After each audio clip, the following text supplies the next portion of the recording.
بسم الله magacaygu hadda kugu bilaabo magacaygu waa Cabdikariin Axmed Jeyte waxaan ka socdaa xafiiska Nur Travel oo ka kooban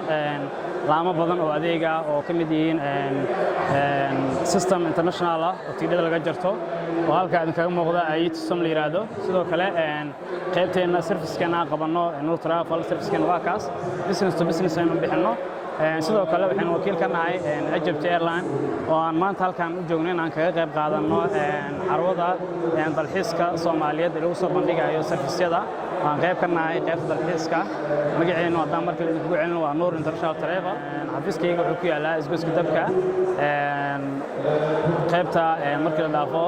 dabaqa sare ee Culu Tower adeegyadeenana aad buu u fara badan yahay waxaan sameeynaa business to business aan sameeyno systemkeena international ka tigidhada laga jarto ee ayit aan bixino useraan ugu talagalnay travel agency-da inay ka sameystaan tigidhada international ka laga jarto oo kamid ay sheegay ku kooban yihiin diyaaradaha international ka sidoo kale waxaan haynaa ay sheegay user aan ka hayno diyaaradda Egypt Airline aan ka nahay wakiilkeeda Soomaaliya mar dhowna aan filayno inaan idin qaybino usero ka turjumaya ay sheegay inaad ku goosan kartaan kana jaran kartaan diyaaraddaasi halkaan maanta waxaan kaga qayb qaadanaynaa inaan ticket free ka bixino oo aan ku bixino diyaaradda Egypt Airline maadaama aan wakiilkeeda Soomaaliya oo ah